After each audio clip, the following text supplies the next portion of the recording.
Hello, Bindu. Yes, I am on, and I believe Pilar is with us as well. Yes, I am. Excellent. We're all good then. I think who's sharing us? Taylor, I imagine we can go to speaker view now. We can just get started, I think. Excellent. Great. Well, so in this section, we're going to be talking about the practical applications of natural language processing and understanding, of course, of which there are many.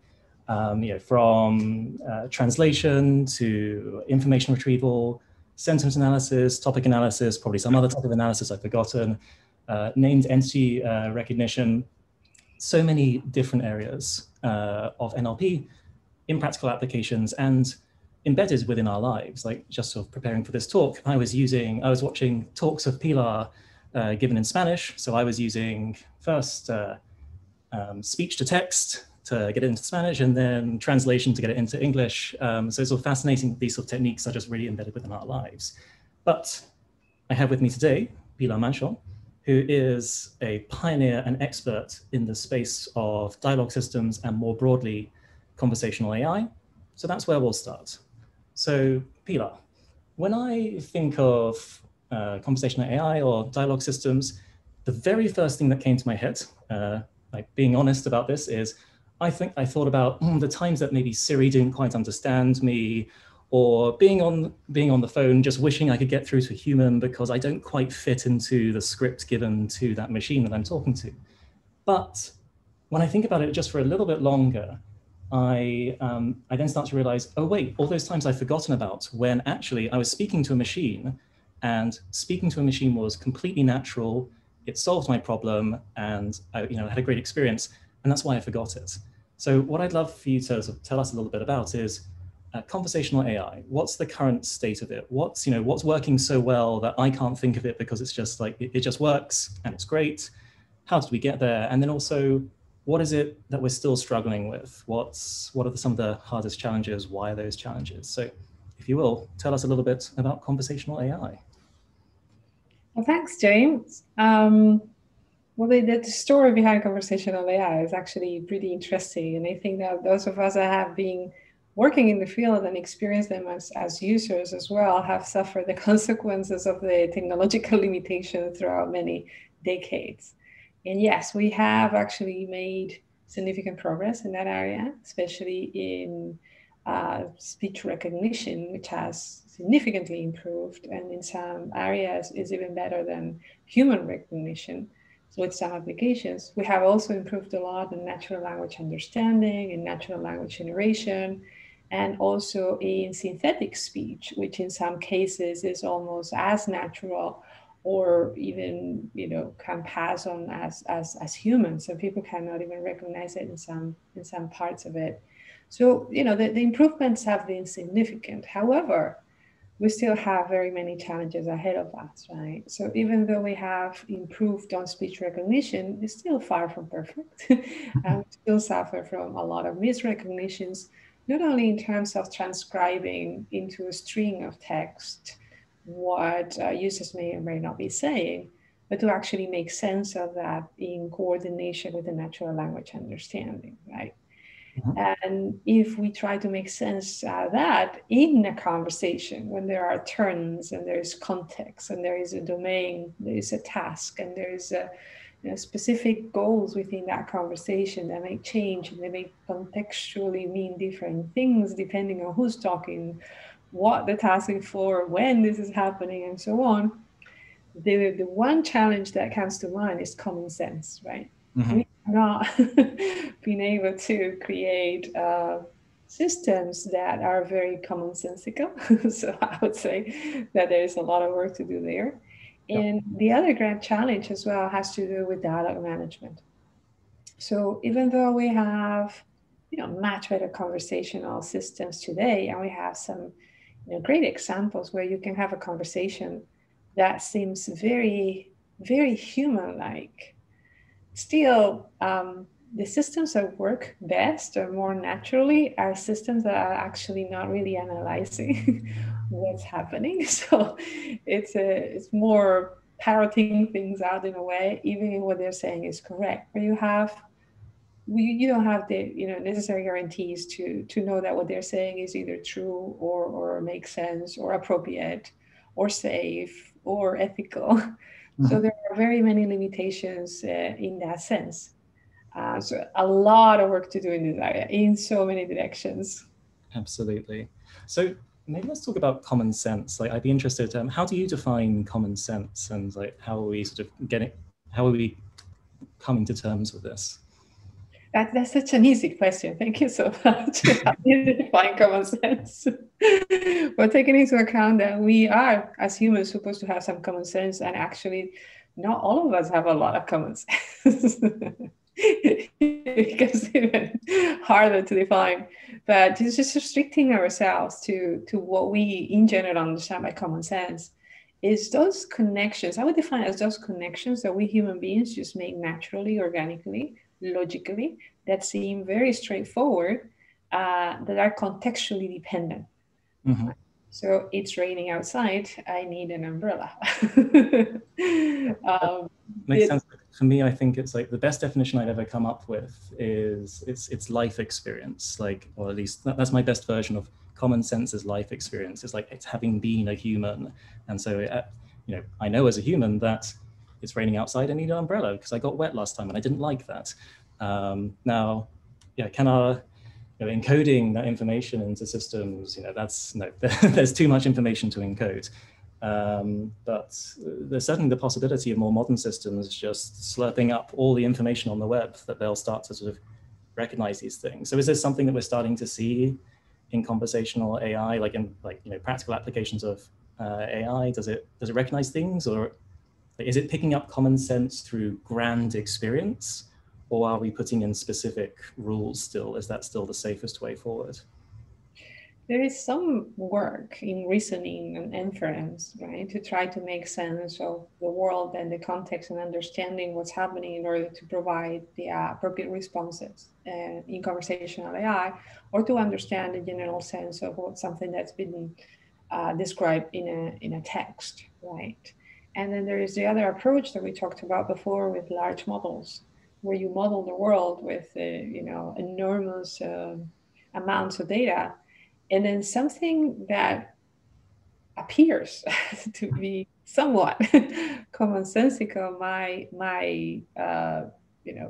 turn up. But I wouldn't define that as common sense, even if there is some correlation between what a person saying that, doing that would say, and what the system would say. Um, how that comes to be and why, there are two entirely different sources, right? So until we have good explanations and we have some level of control over why we say what we say, I would say we don't have common sense. Okay. Yeah, do you have any good examples of like potentially where that common sense just wrecks a dialogue system or conversational AI? So like, I'm thinking of my own experiences. I tend to be talking about quite simple things, but like, are there situations where like this is really important and actually it prevents the application of a system? Absolutely. If you think about any application where the responses that you're giving are critical to you, like imagine a health related conversation, or imagine a financial conversation to some extent, or related to your application to some service or some utility, anything that might have an impact in your life, in your finance, in your health, in your family, all those conversations are extremely important, and you need to make sure that you get it all right.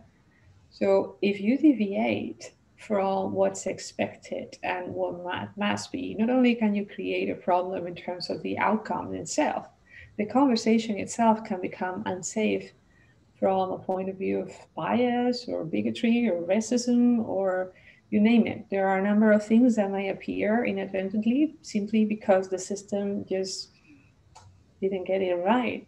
And the consequences of that are enormous, not only in terms of people feeling discriminated against, even if it's unintended, but it's the consequence to not receiving the rightful position in say a service or not receiving the service at all. Mm-hmm. Yeah, no, interesting you bring up bias. That's something I've seen in my own work. I was sort of doing in the space of topic analysis in NLP. So of course, I'm very aware with people, using large language models, they pick up all the biases that they're trained on. And for sure, I saw that firsthand. A system that I was trying to teach the concept, well, I say I was trying to teach, it had brought up the concept of, in the UK, being lower class, basically being poor, and other such things related with that. I asked the system to generalize a bit, like, can you pick up on more concepts here? And it generalized to things that absolutely were not to do with like sort of economic hardship. It was, it generalized to disability, to race. And of course, it's sort of, no, please, please don't do that. Is that something, is that a problem that you've had to like come up against directly, and sort of what are the strategies to mitigate against this type of thing? Well, there are 2 points there. Of course, the bias comes up because the data is generated by humans, and we humans are imperfect creatures. So naturally, there is bias, and there is all kinds of negativity embedded in large corpora because it's generated by us. And cleaning that corpora, that set of corpora, is complicated, right? So you come across those problems all the time. How do you prevent them? Well, there are different approaches to that. You can do some data cleansing and make sure that the data that you generate the models with is clean, which is an arduous, very time-consuming process, and not always 100% either. Especially because sometimes you don't know, or often enough you don't know what bias is embedded in that data. So in order to clean it, you will have to detect it. And if you were able to detect it in the first place, then you wouldn't use it. So it's a complex research problem, right? Indeed, yes. I imagine as models get larger and larger, because we're training them on more and more data, I would imagine that that's just going to become infeasible to try and remove those biases at the source. To me, it feels like it's going to grow too fast, would be my opinion on that. But I think it will be hard. I wouldn't want to discourage any researchers out there that are trying their best. So, but it's a source of hope, let's say, if we manage to do that. The other part is through testing, right? Extensive testing to detect in what situations the models go in a different direction, or go in the wrong direction, or give the wrong answers, and so on, to understand very well what the limitations or the constraints, the potential applications, the dangers or the risks of particular applications are. But what I think is more important to understand is that it's not about what approach you're using and whether this is a good or a bad approach. It's about understanding what that approach and that application can render, the quality that you're getting, and what you can use those results for, and what you shouldn't use them for. Mm-hmm. Well, that's a very good point. So it actually sort of leads into we don't want to go too far down the pitfalls, because these techniques, sure, they have problems, but we only discover the problems because we apply them to do good things. So in that regard, it's sort of, where do you see what are some of the areas of conversational AI that really have been sort of success stories, and what's some of the most good, the best versions of conversational AI in the world today? Well, I think that although some of us are looking into a future that's very ambitious, where conversational AI looks more like it does in the movies, advanced science fiction like conversations where you can really just be yourself and just express yourself like you would with another human being, or even beyond, because the capabilities, once we match the human-like capabilities, then we will be automatically surpassed by those digital agents, because they have capabilities we can't have, right? Unless we talk about human extinctions, which I'm sure that Elon Musk has a lot to say, as well as Peter Diamandis and Ray Kurzweil, right? But assuming that we human beings remain as we are today without going into the cyber world or the extensions, then once we manage to have AI match those capabilities, then they will be overcoming a huge barrier and surpassing our own capabilities for offering a different kind of service.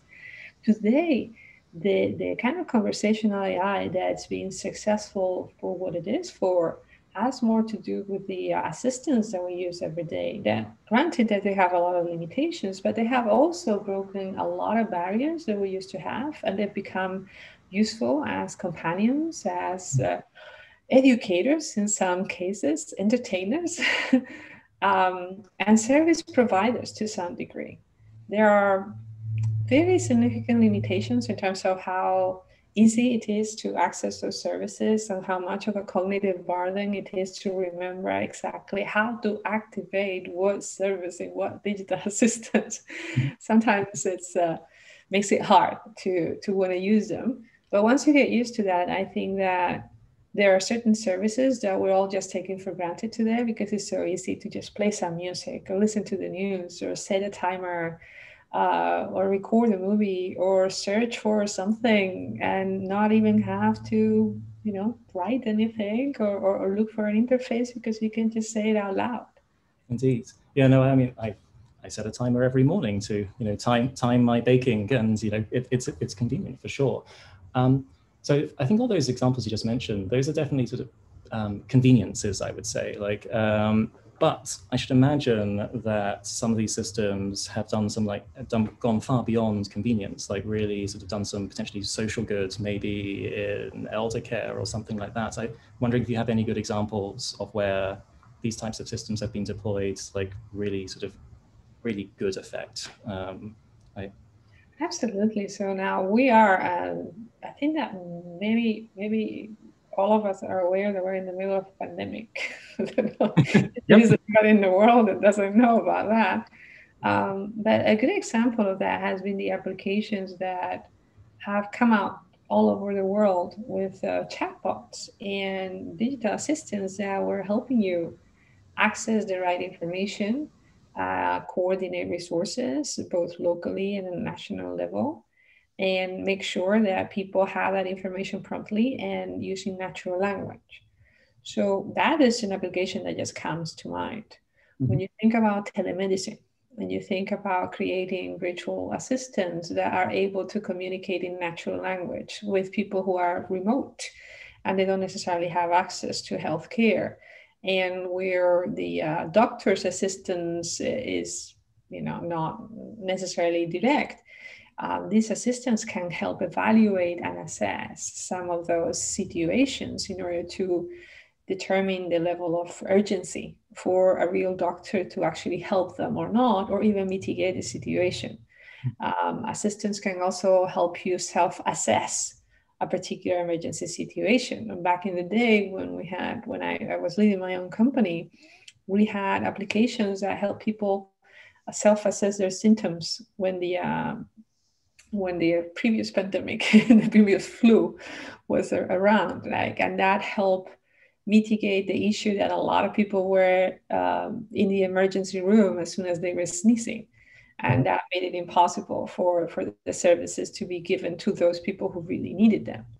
So there are a number of situations there where, just a simple interface that is transparent and natural enough for normal people to be able to access it immediately makes a huge difference. Yeah, I'm glad you said the word immediately there, because what that makes me think of there is that in those situations when a pandemic occurs, it's unexpected. If you can do something simple and scale it straight away, that's going to be super valuable, I would imagine. That's where the power of automation and machines comes to play. But if we're thinking not about responding to individual events, just the general march of automation of various things, that sort of leads me into thinking about future of work. So I think this has been discussed in other parts of things. So Marty talking about, more and more, there's still going to be traders, but they will be different traders in the future.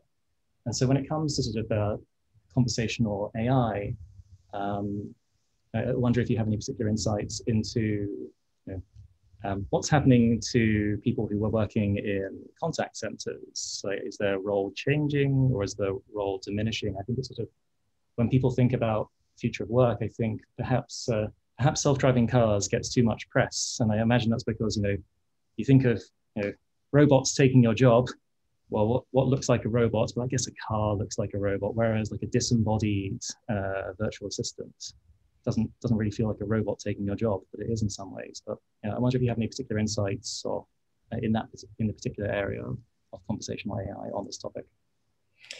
I think that the fact that we're becoming more proficient in terms of having intelligent conversations about any subject matter makes it more likely for certain jobs to be obsolete in the long term, right? And that is just a natural evolution in industrialization. Like as soon as we have different technological breakthroughs that achieve a certain level of maturity, then certain jobs are obsolete. That has always happened and will continue to happen as we grow along. But there is also sufficient data to see that with every breakthrough and every industrial revolution, jobs are not lost, they are transformed. So new jobs appear. So it is true that obviously there are specific communities that are more vulnerable because the jobs that will appear are not necessarily the people that lose their job over those technologies are not necessarily qualified to fill in the new jobs. But the good thing is that with this particular revolution, we're changing things in a way where we're democratizing artificial intelligence. We're democratizing access to education and knowledge. So it's a lot easier for anyone and everyone anywhere in the world to actually learn about anything. Not only just self-learning, but assisted learning through these digital entities that can actually help you and guide you and test you and validate what you know and take you to the next level. So there are a lot more tools out there to bring all the communities along. The second part of that is that we're very far from being particularly good at certain things. I mean, we're just talking about some basic commonsensical stuff. So I don't think that we're anywhere near substituting critical jobs where, that sense of humanity and common sense is still necessary. What we can do, however, is aid the productivity of these human beings and multiply their ability to assist more than one case or more than one customer or user at the time. So what happens is that if normally one of these people, like say a customer support agent, could attend maybe one or two customers at the same time, then with artificial intelligence tools, they might be able to help 10 or 20. It depends on what they're doing and how, right? Indeed, I think that with these things, like it feels new and fast and exciting, and like this time could be different. But as I get older, it's happening. It's happening more slowly than perhaps the headlines would have you believe. I did have the pleasure back at Trinity College, Cambridge, of like sitting next to a renowned economist, and I sort of asked about future work, and he's like, I've seen this all before. It's I think it's like not to trivialize the issue. You can't ignore it. So you have to make sure that as jobs are sort of changing and displaced, things are done about it. But I think in general, what I see is it moving slower than perhaps more alarmist views on it. Okay, what do we want to talk about next? Are there any particular topics you want to talk about, Pilar? I have a few things here, but. Well, I think it's always interesting to talk about what kind of fun applications we could have with artificial intelligence that we cannot even imagine today. Like how far would we go if we develop this to the level of sophistication that I mentioned before? Mm-hmm. Where is the limit to that? And what kind of new experiences we as human beings could have, either professionally or in terms of entertainment or in terms of self-care, right? Mm-hmm. Well, I suppose on that subject, so primed by all of the things that we've heard, so hearing Frank Hutter talk about AutoML, which was sort of the end of my PhD was sort of starting to go into areas of AutoML.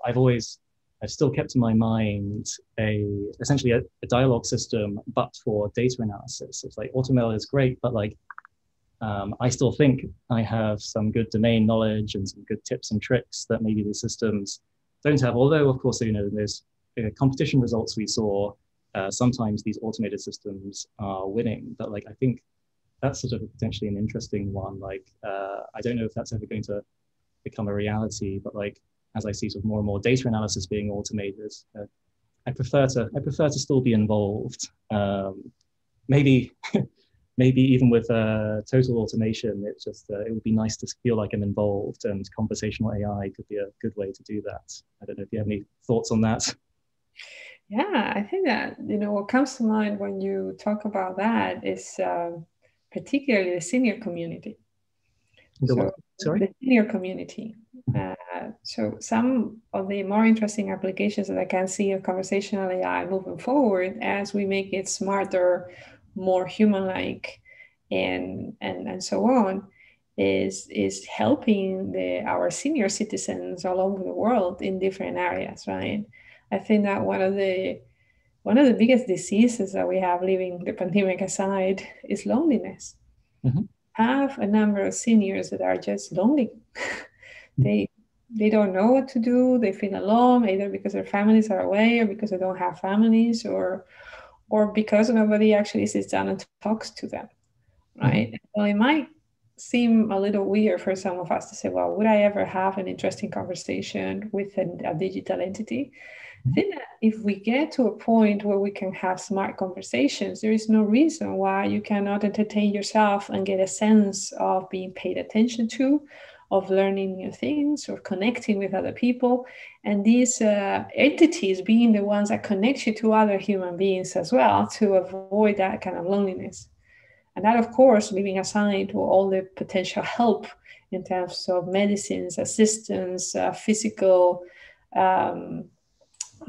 activity to make sure that they're moving and they're doing the right things, safety, emergencies of any kind, reminders, you name it. So, I can imagine a world where, we have intelligent entities that live with you, know you very well, can help you in every aspect of your life, and can help you be a better human, be a better professional, be more connected to the rest of society, your family, your friends, or other communities. Yeah, that's a really cool idea. I think, initially part of my gut reacts like, is this dystopian? But the more I think about it, I don't think it is. That actually, I mean, there's all sorts of research showing that, sort of as you get older, make sure that you keep doing a variety of activities to keep your brain and your body young. Talking to people is a great one. If conversational systems get good enough, it's going to stimulate the same things that talking to a real person might. So I think even some of the simpler things, like people might know, I think I remember seeing these little robotic plush seals being produced, I think, by a company in Japan. And all they were doing was just giving something that seemed a bit like a real live animal, but easier to care for, still feels soft and nice. And they had good research showing this was actually a fairly good substitute for maybe having a puppy or something, but you don't have to look after it. It's a robot. The seal didn't talk; it just made cute noises. I'm not sure if this. Take care of it too. Normally, you don't have to take care of it, but you can actually take care of you in certain aspects, right? Absolutely. That's a really interesting one, because I'm thinking about that, and I'm just wondering, is it going to be good enough? And I think I have to conclude that it's probably not too far before such systems are good enough to just speak to. Or you might have maybe I'm wrong there. Maybe they're not quite as good as I think they are. So my own experiences with that are, well, I certainly know probably about 5 or 6 years ago now, I know that they definitely weren't quite good enough, because somehow I got wrapped up into this crazy project producing a musical that was ultimately staged in London's West End. And amongst other things, I made two poor people who were actually crafting the musical take the output of some text generation systems to try and come up with the lyrics for the musical. Now, it wasn't very good, but it was tremendous fun for me to just play with the system, give it a little prompt, and then see what it would produce. They're really fun toys. But as those systems get more improved, I can certainly see having a conversation with one. But so having a gym buddy, how many of us will be a lot more disciplined about our training routines if we have a gym buddy that adapts to our needs and reminds us of what to do. And it's somewhere in between a buddy and a coach, right? That knows exactly what you need to do and when you need to be poked versus when you need to be, a little more understanding with your condition or something like that. Or if you're learning to play an instrument, music, some coach, some music teacher that can go through the process with you. And at your own speed, at your own time, and with no judgment, right? Because even if you're very, very bad, there's nobody really listening other than your own AI, right? Yeah. So I can think of a future where we can be happier, not only freeing ourselves from some more mundane tasks because AI can help us organize our world, and we can delegate certain decisions and certain time-consuming things that are irrelevant in our lives, to be free to connect with people, to connect with hobbies, to be healthier, more mindful, more present, learn new things, and become better people. I think that the irony there is that I think that through technology and through AI, we can become better humans. Yeah, that's certainly possible. That's definitely opened up my eyes and reminded me of some fun futuristic thinking there. I guess I know how close are we to some of these systems? Like, are we close to like being able to deploy some of these things? Like, so thinking about the gym buddy, I'm thinking that through, and I'm thinking, well, you probably need some information about like how hard you're working, and we need to correlate that with things.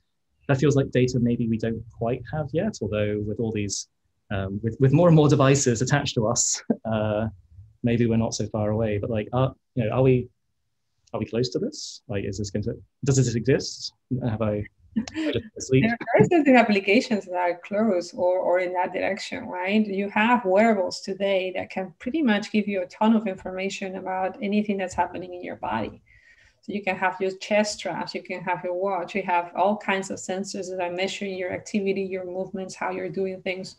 You can use literal garments that you can put on with different sensors that will actually see the shape, the movement, how fast, how slow, how good is your form, and they can correct you whether you're dancing, whether you're doing yoga, or you're doing some martial art. There is computer vision that can actually track your movements with all these sensors and try to make sense of whether what you're doing is right or wrong or better for you or healthy or safe. Right? So there are a lot of things out there that can already give us a ton of information that can guide us in the right direction.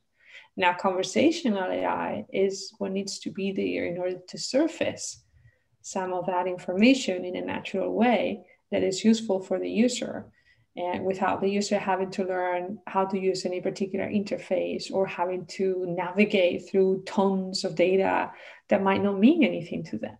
So we need to be able to translate what all those data points mean into something that a normal user can digest and can use without giving them another job to do, without giving them homework, right? Mm-hmm. Certainly.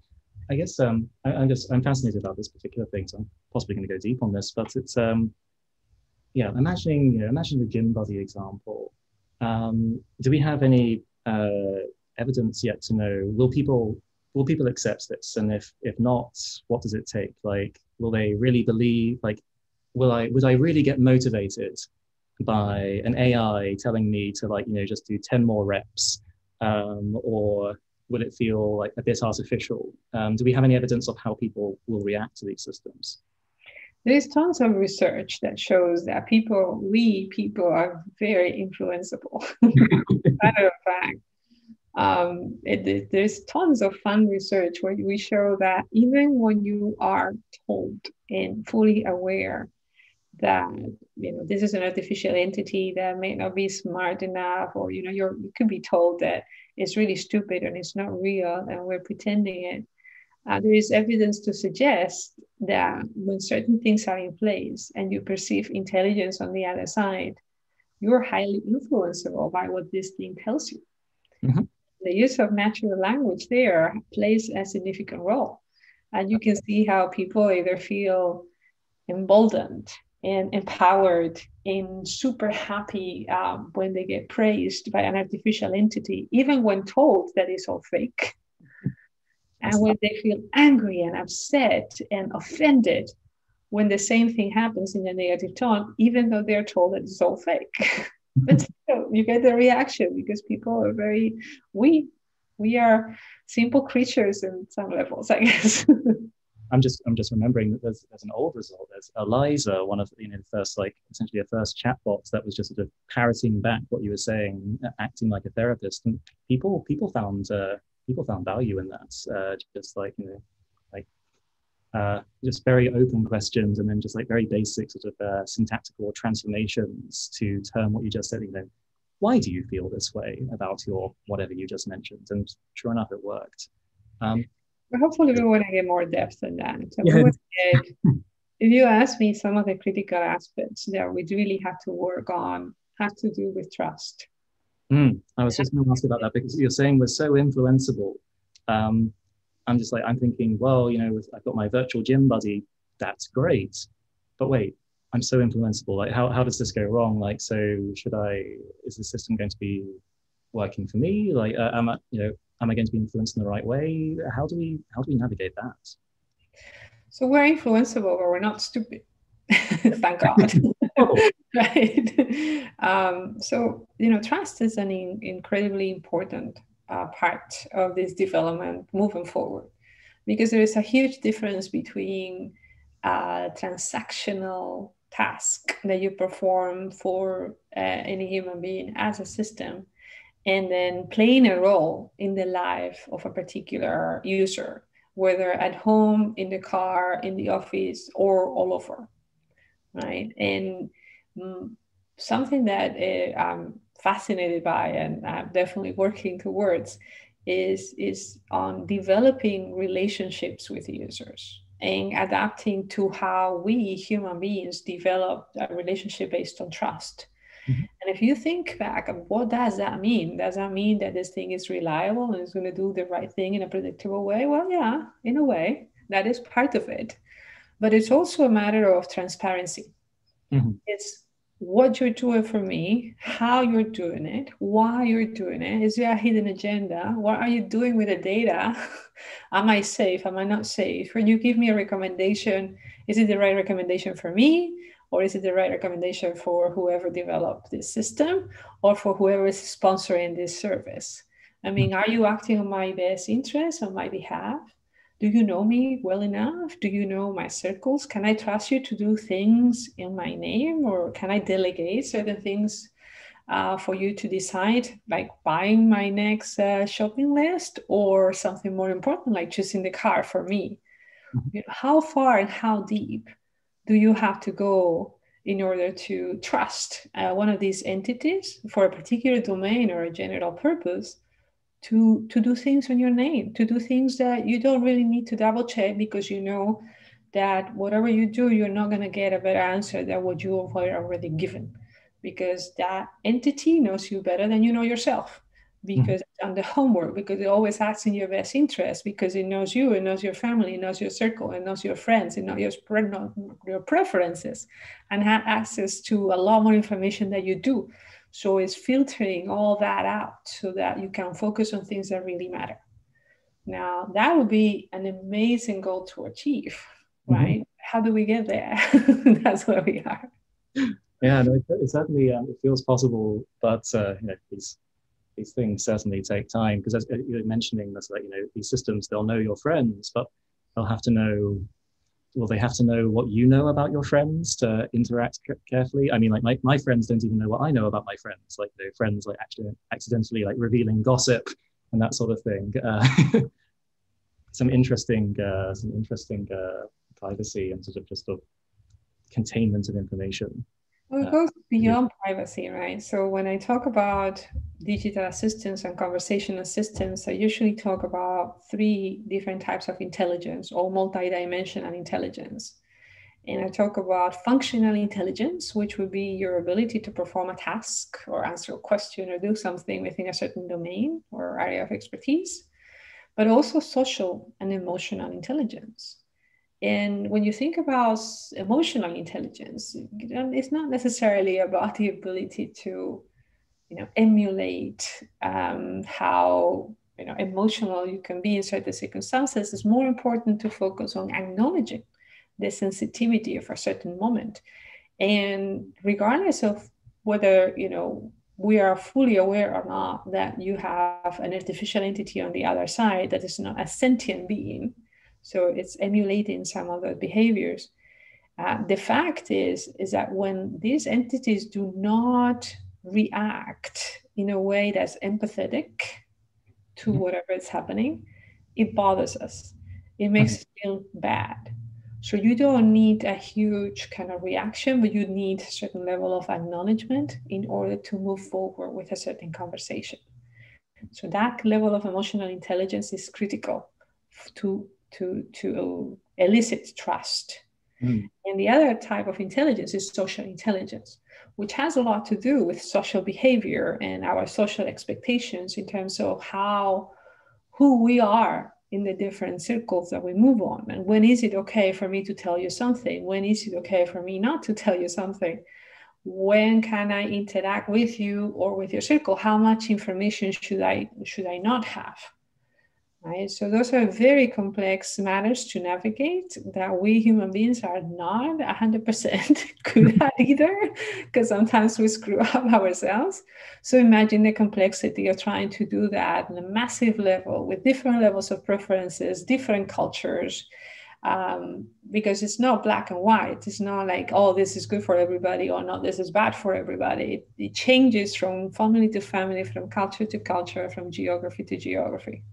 Yeah, indeed, and that's a big subject in itself. Like if you're building systems that are applied to huge numbers of cultures, geographies, like the question of fairness and like sort of equality, equity comes to mind. But that's a big topic. I think looking at the time, perhaps we should switch to some questions that we've received, if that's okay.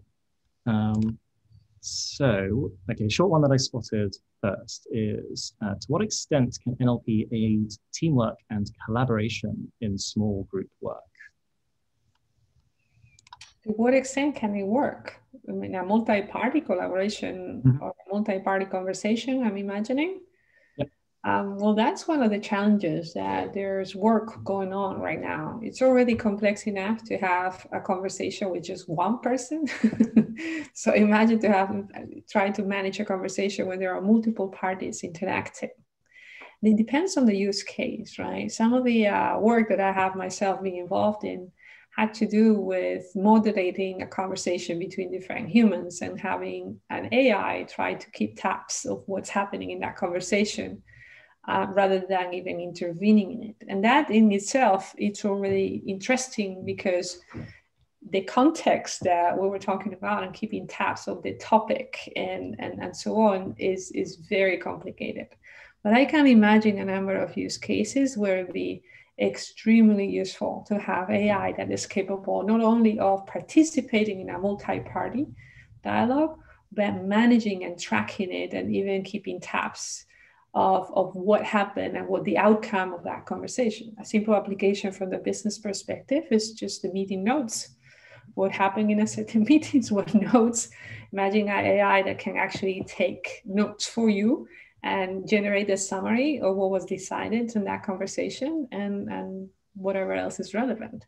The summary aspect of that could, I think taking notes would be something that we can definitely do now, but as summaries get better and better, that could be hugely beneficial if you've got sort of huge board meetings with several people talking. Like if you can get a good summary, that'd be great.